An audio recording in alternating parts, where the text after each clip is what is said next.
Bismillahirrahmanirrahim. Assalamu alaikum. Good evening, ladies and gentlemen. Hazeen Mehmanan Garami. Distinguished ladies and gentlemen and corps of diplomats. I wish to once again thank you all for, participating in this seminar of today, which is, of course, in commemoration to the 9th of November, which was the day the Indian forces forcibly occupied our state of Junagadh in 1947, which was, of course, against the norms and principles of international law, and as well as in conflict with the Charter of the United Nations, which clearly mentions that no large country shall swallow up a smaller country with the force of his military might. And this is exactly what happened. And this act amounts to be an act of aggression, which is, of course, not accepted by any civilized and international communities or any other law which exists today. So as far as Junagadh and its geopolitical issues, I would like to present you some history along with that as well. On the 15th of September, my grandfather executed this instrument of accession with the state of Pakistan.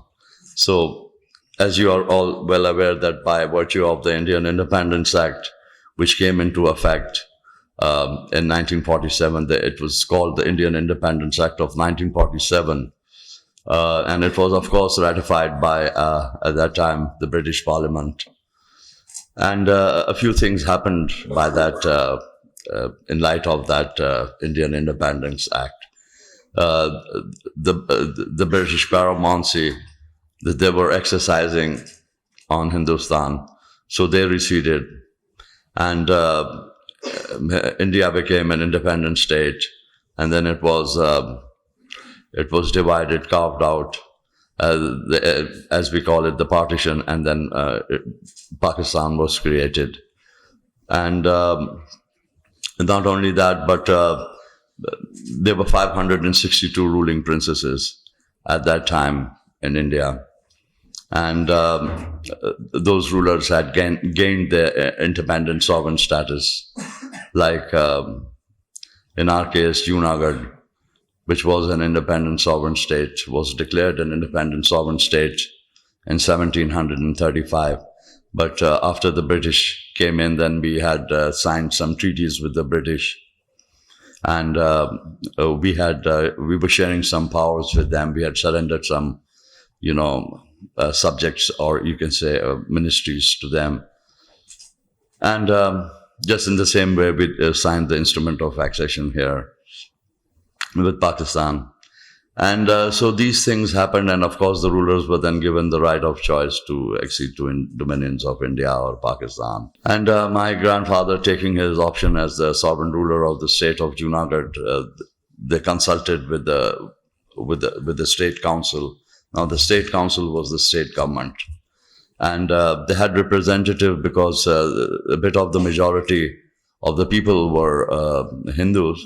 But there was no concept of Hindu-Muslim over there in our state, because the subjects, they loved the Nawabs, and the Nawabs did so much for them that even the people over there, they remember the Nawabs today, and they hold the Nawabs in high esteem. So the state council had given their opinion to the Nawab of Junagadh at that time, the state council of Junagadh, that Nawab Sahab, we are with you because we don't know Gandhi and we don't know Muhammad Ali Jinnah, but you have led, your forefathers have led our forefathers and us for several hundred years, and we repose our fullest trust and confidence in you. So if you, whatever decision you are going to be making, we stand with you in that decision, and I'm sure that it will be in the best interest of the people of the state. So my grandfather signed this accession treaty with Pakistan, and on behalf of Pakistan, it was accepted and signed by the founder and the first Governor General of Pakistan. Qaeda Muhammad Ali Jinnah. There were certain reasons for my grandfather, of course, to have signed this instrument with Pakistan. Because Junagadh, we were, of course, a maritime state, and we were not landlocked, and we were only about 200 miles from Karachi port. And so we thought that we could survive. We were a maritime state, and my grandfather wanted to make Junagadh as a hub of business, so that we were thinking that all the business which is going to be done between India and Pakistan, it would be done through our ports of Verawal, because we were, of course, enjoying 100 miles of coastline, and the state comprised of approximately 4,000 square miles. And so, because as we see along in history that the port of Verawal has always served as the gateway for the Middle East. So all the business which was done in India with the Middle East was done through our port of Verawal. So, of course, that was not to be, unfortunately. And after the instrument of accession was signed on the 15th of September, and it may be borne in mind that in that instrument of accession, we had surrendered 3 subjects or ministries to the state of Pakistan, namely External Affairs, Defense, and Communications. But the obligation of defense was not fulfilled by Pakistan, because Pakistan never thought ever that India was going to do something like this, that he was going to come in with the force of his military might and take over the Junagadh, because it was against the international law, and it was against the Indian Independence Act of 1947. And nobody could have imagined that they were going to do something like that. But that did happen. And then there was this journalist by the name of Samadaz Gandhi, who was, of course, a relative of Mahatma Gandhi. And he was coming from Bombay, and then he said that, okay, we are going to make an Arzi Hukumat, a temporary government over there, and he had thousands of people with him, and there was a mobster, a Hindu mobster along with him. And situation was very tense, and conditions of the state were not good, because India had blockaded our state territories, and so supplies of essential items were very difficult to reach the state.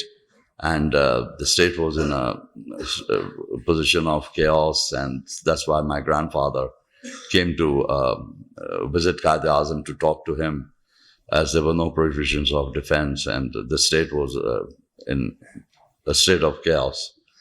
And so when he came, he arrived in Karachi. They had chartered those Dakotas they had in those days. So they flew over here and to meet the Quaid-e-Azam and speak to him and discuss with him the issues.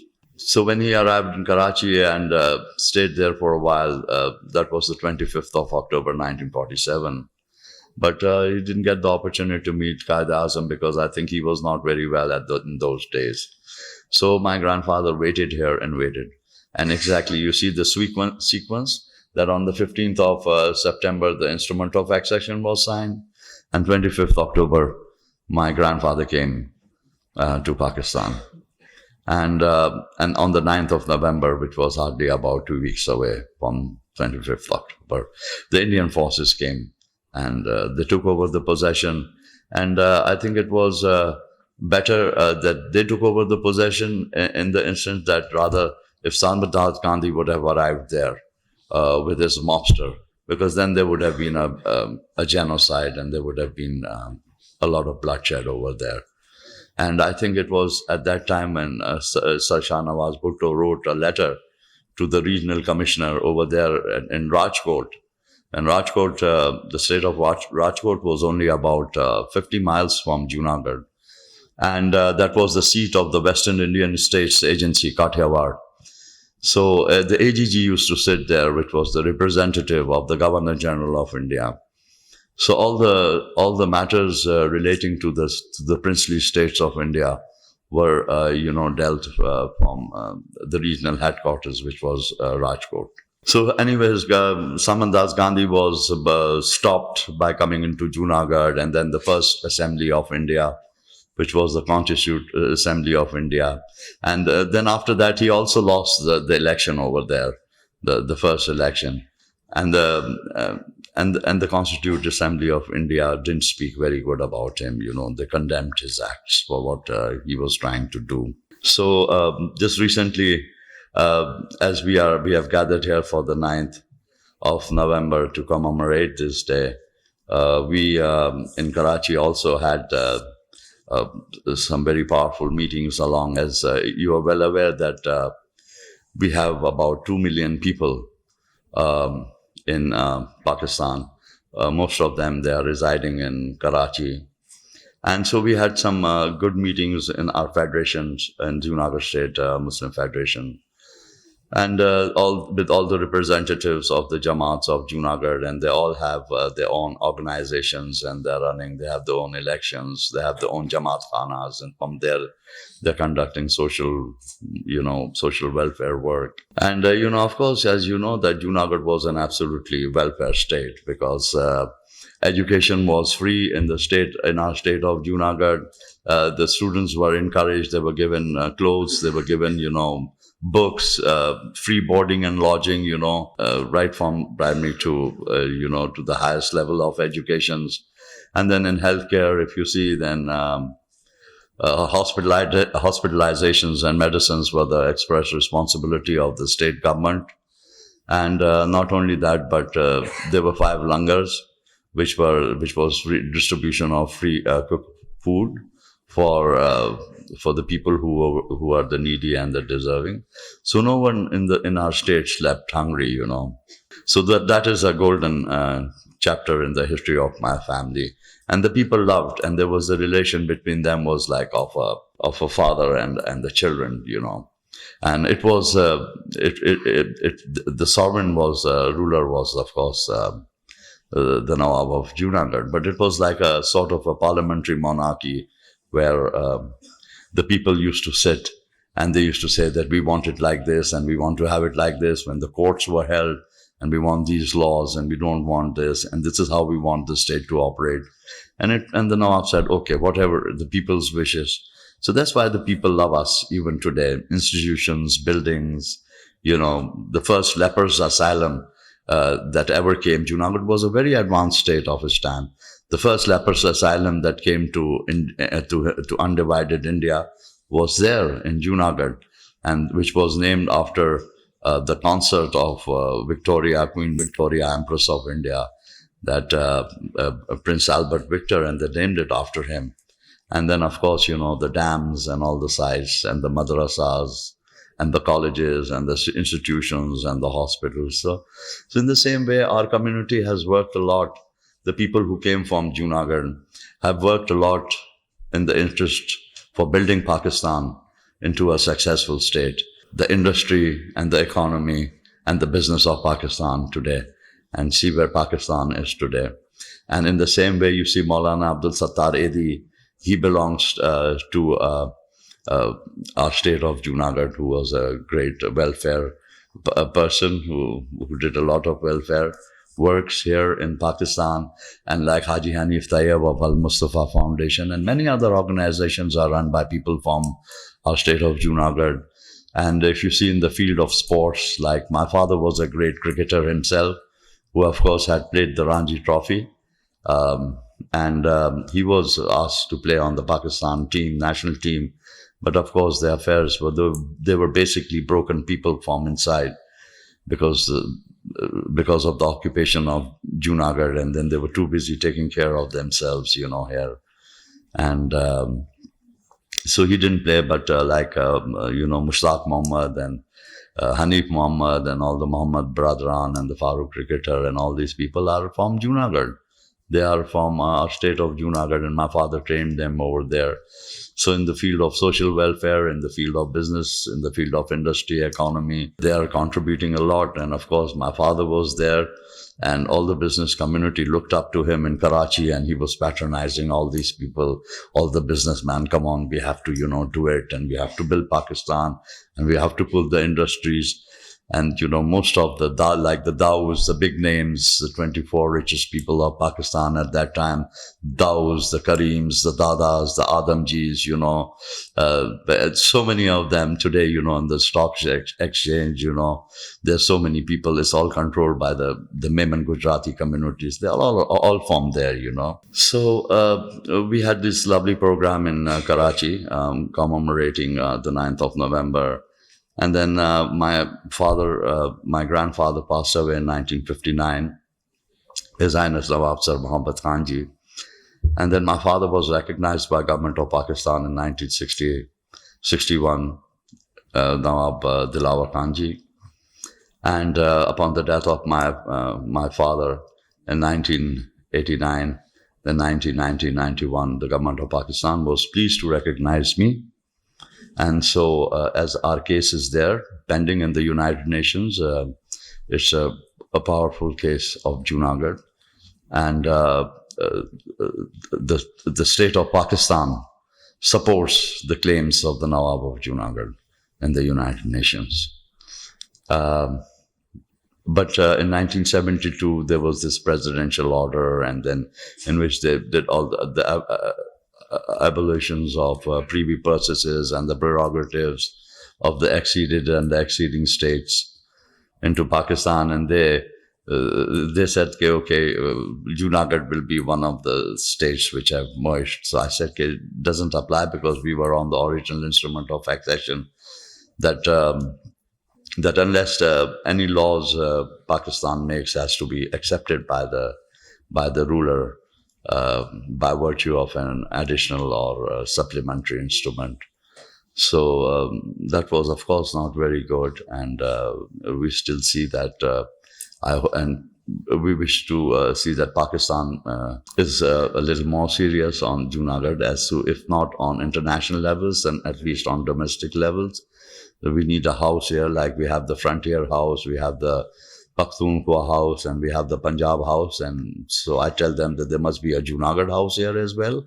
And of course, we want to come here because we want to be close to the government to decide our issues with them. And I've approached all presidents of Pakistan and requested them that, there are certain issues which are outstanding. And we want to see them sorted out very soon, because the case of the United Nations is also pending in Junagadh. And as so far as our properties are, all our palaces, Junagadh was the 5th richest in the Muslims, all the states in the entire princely order of 562 states. Junagadh was the 2nd richest after the Nizam of Hyderabad Deccan amongst the Muslims, and amongst the entire order we stood about 5th or 6th richest state.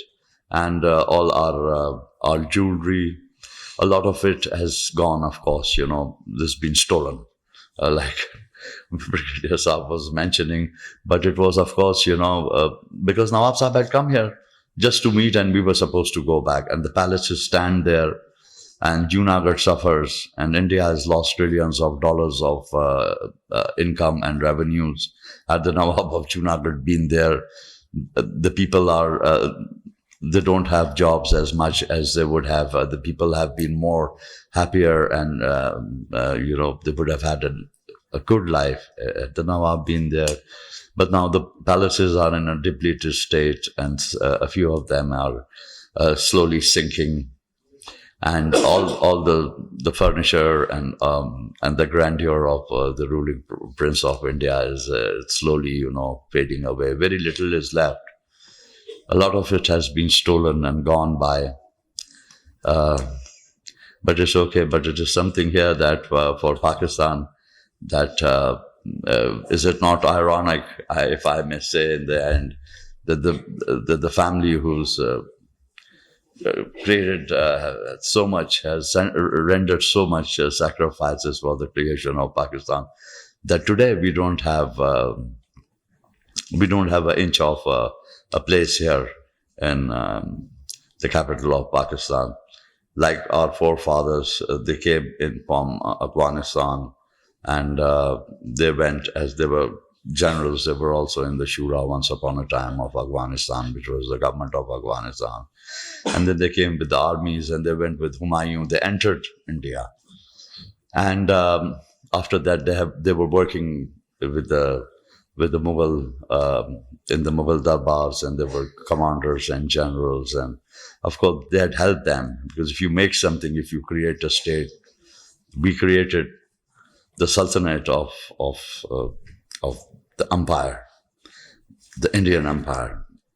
You know, in the foundations of the Indian Empire lies the blood of our forefathers to make it such a big empire. And of course, then our services were recognized, and they were, of course, rewarded. And then we continued to work for the empire. And we created then the state of Pakistan, you know. And there was so much that had our generation stayed back, I think my at least 30, 40 generations didn't need to work. There was so much wealth over there in Junagadh. So people were happy, they were satisfied. The subjects were all happy. And so we hope that the case is in the United Nations, and we want to see a settlement, a peaceful settlement of the state. So thank you very much.